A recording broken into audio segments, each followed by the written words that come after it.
Coaches Chat presented by the league. I'm your host, John Sarianides.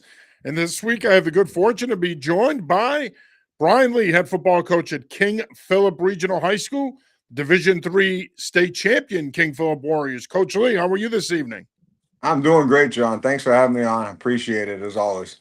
Yeah, well, thanks for taking the time, man. We appreciate it as well. And before we get started here, I do want to mention that we are brought to you by the league. Looking for an opportunity to play football in the spring? Well, then we have the right league for you. The league is an opportunity for you to get more film. If you're a junior and a senior and you're looking to get that additional film out there to college coaches, or you're an underclassman looking to get more playing time and experience ahead of your upcoming season, then you need to visit EliteFootballLeague.com today for more information on how you can play in the league this spring. Tryouts commence here in about 2 weeks. So get over to that website right now for more information. All right, Coach Lee, as I mentioned, hell of a season, man. Warriors winning their fourth state title in 9 years over North Attleboro in a great game, finishing undefeated for the second time in 3 years, 38-1 over that span. What a run it's been for this program, specifically the last 3 years. It sounds really good when you say it like that. So I think you get into you get locked into week to week, and you forget to take in the big picture of just how good of a run it's been for us, and how lucky we are to have such great coaches and kids to allow that to happen for us. Yeah, and you mentioned the coaches and the kids, and people often ask you, what's the secret sauce? Why has this program been so successful for so long, specifically the last few years? And I've gotten asked that question as someone who's coached with you through the years, and I always come back to the kids, man. It starts with your players, and I know that seems cliche, but if you have a committed group of young men that are willing to buy in, and then you have a committed group of coaches, that's really what it takes right there. It's those two things. Everything else tends to fall into place. 100%. We don't always have the best dudes. Now, the reason we've been really good the last few years is because we have that work ethic that we have year in and year out, but we've also had some dudes. But it's these guys do anything I ask of them. So whatever I ask, however long or whatever it needs to be done. Hey, tomorrow's Friday. Let's all lift tomorrow. It's I know it's vacation, but I'm opening up tomorrow.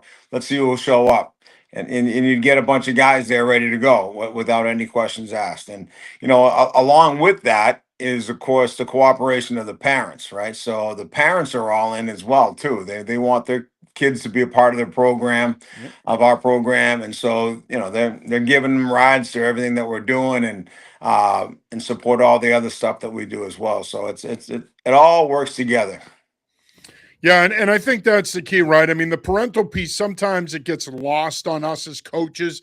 Not to say that we take parents for granted, because we don't. We know they're a big part of the process. But one of the things you have had at King Philip through the years is just terrific parental support. And of course, it starts with Rich Harwood running the gridiron, and Rich has done a tremendous job. Got there with you in 2005. But you also need that parental buy-in, because in order to play football at any program, but especially King Philip, it's a commitment, and the parents have to be a part of that commitment. 100%. And you mentioned Rich, and so all those people out there that are starting a program or have had a program, and fundraising and game day operations and all those things are a huge part of it. You have to have somebody that's going to do all that stuff. And what's been nice for us is that it's not changing over every year with new parents. For us, it's Rich has stayed on he's been with me for 22 years or whatever. And so we just do that. And then he communicates so well with the parents and sets that up for me. So you have somebody like a go-between between me and the parents. And again, it's just there's always layers to the organization that make it what it is. And obviously a lot of your philosophy, and I've had you on the show before, and people know when they think of King Philip football, they think of strong running game, good defense. You win the old-fashioned way. But that philosophy that you see on the field now with King Philip, that you have seen now for the better part of 20 years, that goes back to your roots when you played for your father at Walpole High School and the way you guys were able to win football games. Well, yeah, it's an old it's been around for a long time because it's effective, especially when the talent pool is a little lean and you have some kind of an attitude to hang your hat on versus maybe a real go-to stud player. And but certainly, playing for my dad and going back and Paul Giuselli on defense, and Matt Wassel's my defensive coordinator, and so it's we took from Walpole a lot of those things. You kind of just you end up doing what you know a lot. We've tried to do other things over there, and basically it comes down to I'm too limited to remember other stuff. So I'm like, I don't know, just give the ball to the tailback and let's just go from there, and we'll make it happen. Yeah, and like I said, look, you go back to the Super Bowl with the Patriots, right? And everybody's applauding Mike McDonald and their defensive game plan and all the different creative ways that they were able to bring five-man pressure. And you sit there and you watch it and you're like, geez, what can negate some of that stuff To is run the ball. right, a physical running game where you get in a two-back, whether it's 21, 22 personnel, and you just line up and you punch the defense in the face. And I've always said it. No defense is 11 good players. No defensive back, and no disrespect to the D-backs out there. Most defensive backs don't want to hit anybody in run support. If you line up and make them play physical, play the game in the box, have to be tough, eventually you'll break them. And I don't care how exotic their scheme is, eventually they'll crack. And again, I'm not sitting here saying that you and I would have solved the Patriots' problems if we were on that field a couple of weeks ago, but you saw early on in that game, they were able to come out and run the football. They moved the ball and then they went away from it. But I wanted Ramondre to be a big part of that, and yeah. I was watching it with Greg Norris, one of our coaches, and I was beside myself. What better way to give Campbell help over there than to be able to throw the ball and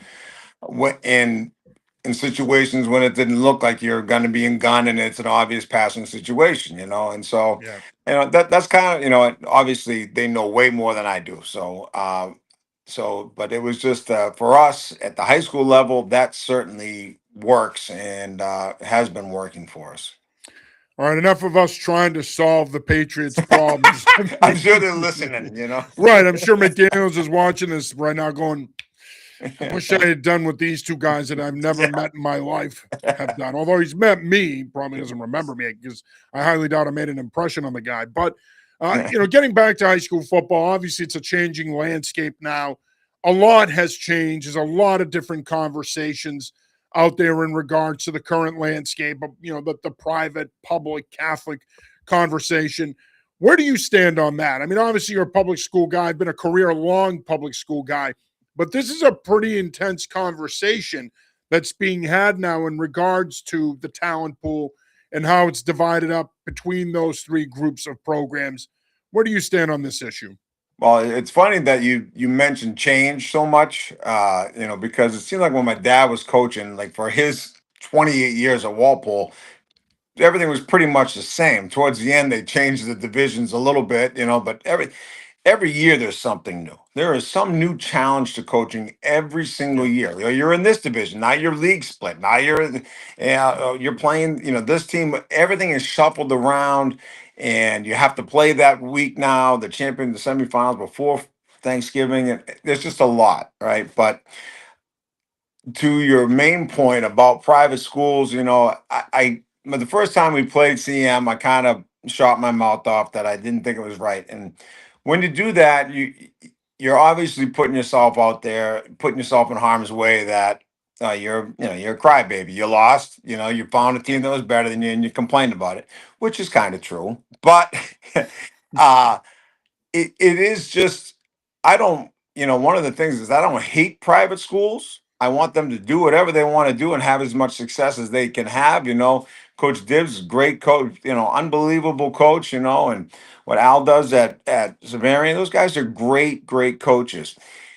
It's not their fault that they can get really good players. That's not, that they're not doing anything that I hold against them. It's just that I think the best Super Bowls we've been in is when it was been a public school versus a public school. And, I think the MIA needs to look at the discrepancy in the talent that's between it. Just you can't go get we're losing our quarterback. I can't go get one. That's just the main difference when it comes to the talent and things like that. So I think you're really putting public schools in a bad situation, asking them to play them, to play private schools.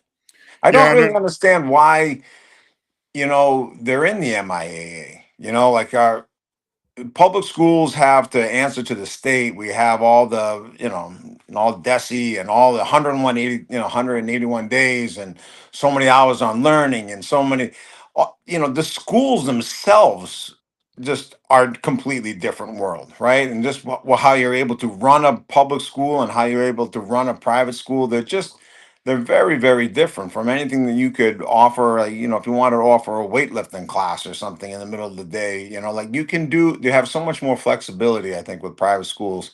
I just don't know why that's not even looked at. They didn't have to take MCAS and things like that, and all the accommodations you have to make with SPED and all that stuff too. So I don't understand why that never is brought up either. yeah, I think each state does their own thing, and it's a question that I think is a pretty prominent question throughout the country in various states. And in certain states, come playoff time, public schools, private schools, Catholic schools are separated. I think one of the problems that you have in New England, specifically Massachusetts, and it's a problem in Connecticut to a degree as well, is that you not only have Catholic schools, but you have legitimate private schools. The Northeast is known for their boarding schools, and those programs have terrific talent and they play great football, and there's great coaches at those programs. But I do think we're in a unique situation in that it's three different levels that you have to look at. And when you have this conversation, and sure, the private schools are separate. They don't play in the MIA, they play in the NEPSAC. Yeah. But when it comes to the division of talent, all three of these groups are competing for the same kids. Let's be honest here. And if you're a head coach at a private school, whether it be a Tabor or whether it be a Belmont Hill or a St. Seb's, wherever it may be, if you're a coach at one of those schools, you have to recruit in order to maintain a program and to keep your job. And so it's a unique situation that we're in here. It's usually in most states, it's public schools versus Catholic schools. Here you have that additional layer of the private schools. And to be honest with you, that's where the college coaches are going now. That's where the top talent in the region plays typically. And that's where you'll find the most college coaches. That's why these showcase days have taken off, because they started as a private school thing a couple of years ago. So it's an interesting conversation, one that we're not going to solve. And another conversation that I know you're pretty outspoken about is Thanksgiving. And that's one conversation you and I typically disagree on. I'm a staunch Thanksgiving guy. You're not. And the reason I ask you that is because the schedule is the other issue that we're dealing with right now in high school football. You talked about this earlier, about the never-ending changes that seemingly take place every year. But how do you think we fix it? How do you think we fix this schedule issue that we're facing right now with when do we start our season and when do we end it? Well, it's not that I've ever been anti playing on Thanksgiving. It's always been a cool thing, unique to us up here in Mass. It's that everybody wanted to change the entire system and make a statewide playoff game, but also keep Thanksgiving the same. And the two things can't coexist the same, right? You're going to run into trouble trying to save. So, like, you already altered everything around Thanksgiving, right? Like, we were playing Franklin. How many years in a row do we have to play Franklin twice, right? I mean, that totally ruined it when they split the league. Sometimes it was for the league title, sometimes it wasn't. And it just kind of, instead of trying to change when you can play and when to extend the season or not, I just think that if you didn't have Thanksgiving, you play right through and have a full week of preparation for all your games, and you go from there. And if somebody, if you're out or something, maybe you could still play a Thanksgiving Day game. But if you're in it, for us, it's been, I don't know, the last however many years, right? So last 8 years or so, you're playing in the semifinals. right? Your opponent isn't playing in the semifinals. And then, or may not be, It's a tough balance. right? And so it's like, all right, now, so and you're, hey, we're going, we won the semifinals, we're going to the Super Bowl, blah, blah, blah.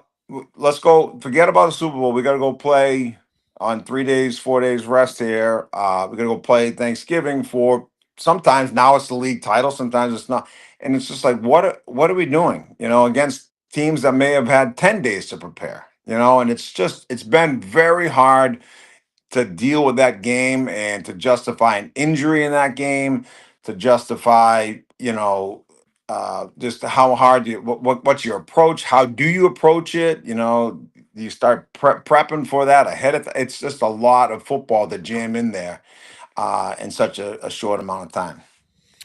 Yeah, it really is. You are watching the Coaches Chat presented by the league. I'm your host, John Saranitas. This week, I'm joined by King Philip Regional High School head football coach Brian Lee. Just a reminder, visit theelitefootballleague.com for more information on how you can try out for the league, which is going to be played this spring.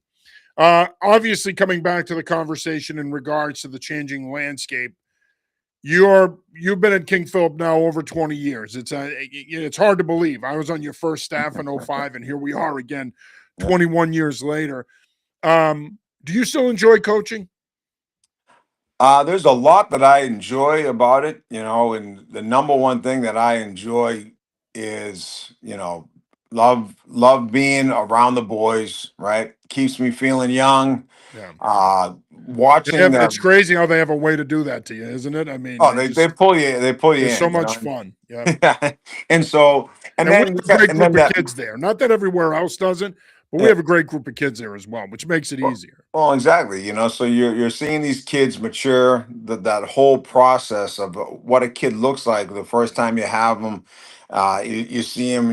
He comes up and he might be working out in 8th grade, and you're taking a look at him, and then by the time he's a senior, and that change in them, and they're changing their game. They're changing their attitude and their in school, and their just their whole demeanor. It's very it's the thing you love the most about football. And of course, I'm still, you love the locker room life there, just the guys hanging in there and doing that stuff, and having a little break from the real world, and being with each other, and those guys get to enjoy each other. And also then the coaches is my next thing. Being with the coaches, nobody knows what you're going through. Nobody knows how much work really goes in. You try to explain it to somebody like, well, this is what we do. Nobody really gets it, right? Except for coaches. So you Yep. spend the time out, and you're planning things, and you're celebrating things, and then you're also there for each other. And whether, so it's like somebody's wife is sick, somebody's having a hard time with their parent. We walk now, we're getting the older, our parents are getting old. Like, it's so you're there for each other through these hard times, and the bonds you have with these guys is unbelievable. Yeah. It really is. And look, I've said it forever, right? Especially as you get older, where you coach is so important. You want to coach around people you want to be around because football is a grind. And if you're doing it with people that you're, especially at our level, if you're doing it with people that you're not enjoying it with, it's a business in the NFL, it's a business in college football. But at the high school level, if you're going to do it, more often than not, you want to be around guys that you want to have fun with and enjoy the experience because it's a grind and it's a long season. You're not making any money, and you're spending a lot of time away, but the pain is still there when things aren't going well, and that you still want it as much as those guys who are making big time money. And so being able to be in it, like, imagine if you're not getting paid and then you're hanging out with a bunch of tools, you're like, wow, I don't want to do that. My our guys are just, it's awesome, so it's, we go out on Wednesday nights after practice, try to solve all the problems of the world, celebrate games. You got to celebrate every win, and you got to lick your wounds after every game together. And it's just, it's a big part of it. We go up to Portsmouth together as a staff, and do a bunch of that stuff too, the clinics. And I think that's important. Go snowmobiling, whatever it is, to get your staff together, to enjoy each other, to know, hey, we're all in this for the same reason, and I got your back, you guys have my back, you know. Yeah, and there's nobody watching this right now that would ever believe that I would snowmobile. So I, I was afraid to go up to the old press box at Franklin High School. Never mind get on a snowmobile in the backwoods of Maine and drive into the woods. I mean, I don't think I'd make it 15, 20 feet without driving into a tree because I'm a total effing putz, but that's a whole nother conversation for another time. Um, and I think that's the thing, right? Because things have changed so much, right? When you think back to when we first got into coaching and how different a world it was back then in comparison to now. And I say this all the time, and people think I'm being negative when I say this, but we have challenges now in education, in coaching that we've never faced. I mean, we didn't have to deal with social media when we were young. And even when you go back to the start of our coaching careers, you didn't have to worry about having that conversation with your players about their decision making and whatnot. It really, truly has changed. Now, my question is, and I've asked you this before and I'll ask it again, and I ask every coach this: times have changed, but have kids changed? Do you think kids have changed, or is it more of a societal thing? Kids have not changed. Kids still want the same deal. They want to feel a part of something. They want to be a part of something bigger than themselves. They want to find that belonging you get in a group that has a shared goal, right? So these guys all do that. Society has let these guys down. You know what I mean? And they're because we hold people accountable. If you're late, we run. If the locker room's dirty, we run. We hold them accountable. Your behavior, what your decisions have a direct impact on what we're doing right now, and we hold all of each other accountable right now for that.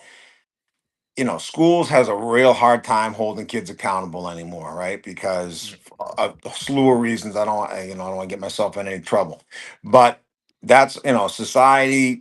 Everything is catered to them, want to do for them instead of making things hard for them, instead of letting them solve problems on their own. And so there's a lot of that, but I find that the kids I still enjoy. They're the thing I like the most. You know what I mean? So that's that. There's a lot of other problems with coaching, that I can talk about, but if the kids are not one of them. It's just everything around them, and some I would say there's a little bit too much pressure now. I think kids we talked Yeah, about I like agree. with going on to play at the next level and where are you going to go to school and what I think there's too much pressure on that and announcing where you're going to school, and that brings out some selfish How things. blessed you Yeah, are, and yeah, yeah, yes, God yes. is good, blah, blah, blah. God is good, but Right. God is good, but he's not good because you're getting an because opportunity to go play you got somewhere in yeah, college. yeah, I mean, because you got to walk on at I don't don't, just don't get yourself in trouble. Just, we get what you're saying. yes, okay.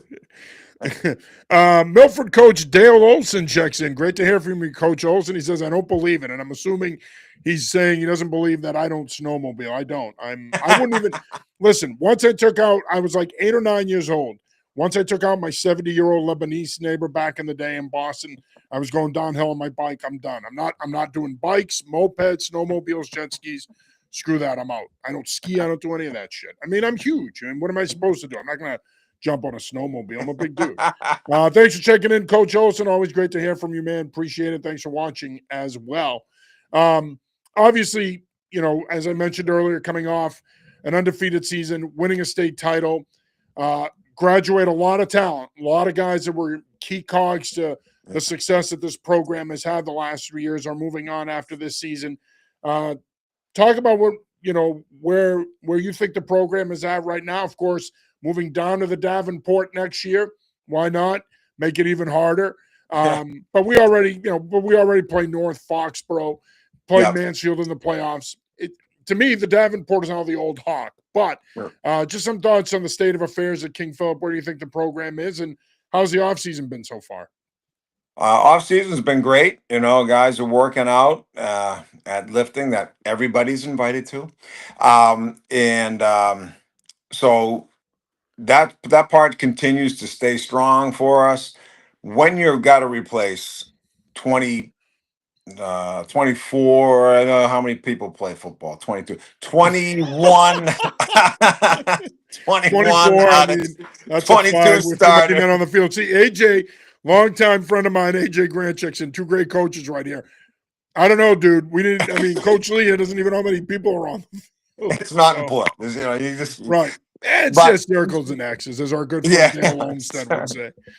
So yeah, we're replacing. We only have one returning starter, which is that's a huge deal, right? I mean, and for last year was the first time we didn't have a JV team, and so a lot of the juniors didn't get much playing time. All that being said, is nobody really cares about the woes at KP and things like that, but I think, you have to look at this season as maybe let's see if we can go ahead and figure out a way to use this year to get as many guys the reps and the playing time that they need to really get better. I'm hoping that when you're playing a bunch of sophomores, I think we're going to have some sophomores that play for us and some guys that didn't play, and that speed of the game is going to be tough. If you can get to the middle of the season, those guys will have, get used to that speed. They'll become play like an upperclassman, hopefully. And so you're trying to see if you can hang on. Unfortunately, the schedule is going to be tough, but you got to hang on and try to get those guys to that point early on. I think we'll be okay. I think we're going to take a lumps in the beginning, learning some stuff. Going to make some of when you have new starters out there, you're going to make mistakes. But the group of guys we have seem like they want that, and they haven't backed down from the challenge so far. No, no. And before we wrap it up here, we got a couple minutes left. Obviously, as I mentioned, won the state title last year. Everybody thinks that rings magically appear, but they don't. Is there any information you want people out there to know in regards to any fundraising that's coming up this offseason, or any information that people in the Tri-Town area might want to know in regards to events? For us trying to like get money for rings and stuff like this. Yeah, Uh, because here's your yeah, we chance. we we have a the rings are expensive, and so are the awards, and so are the um we get jackets and t-shirts, because we have to get them a t-shirt too because they won the Hawk 3 times in a row, and that's still a big deal for us. And so, yes, it's a big, you're looking at somewhere around $40,000 to put on this award ceremony, or more. And so, if anybody wants to help out with that, our Gridiron Club, it's a write-off. It's a nonprofit organization. You can reach out to me via email, kpcoachlee at gmail.com, or even our Gridiron Club as a website, and so that you can go and find KP Gridiron Club as well. All right. Well, Coach Lee, I want to say thank you for taking the time, my friend. Always appreciate it. Glad we're able to reconnect. Trying to get on as many of the Super Bowl winning coaches as we can this offseason. And I always say, I mean, when programs have success and they win, yes, it's easy to say that there's certain reasons for it. But you said this earlier, and I think it's so true. You know, it's not always necessarily about the talent of the kids. It's also the structure, the system, the program, and the staff. And I think that you have built a model of consistency that, in my opinion, when it comes to public schools, is unmatched. Or if it is matched, there's not many schools out there that are matching the level of success you've had, my friend. So great to see you. Appreciate it. And we'll be seeing you at the award ceremony here. And of course, next weekend, I'm assuming you'll be at the New England Coaches Clinic at Gillette as well. Oh yes, definitely. Well, thank you for the kind words. And how good is that? Is our association. One of the great things I would say, the positive note again, is just how great our association is in that clinic, and the level. I tell my father all the time, the thing that has changed the most is the level of awesome coaches that you're going up against, Yeah. and I think the coaching in the state goes up and up, and you're seeing that in the level of play and all these programs, and you see new guys come into the state tournament. So it's a great event. I can't say enough about the guys that put it on, and also just the coaches in the state that I just notice every year that it gets harder and harder to find wins out there. Yeah. Well, thank you again, Coach. Appreciate it as always, my friend. Good seeing you, John. All Thanks. right, good seeing you too. All right, that'll do it for this week's episode of the Coaches Chat. For Brian Lee, I'm John Serenitas. Till next time, peace.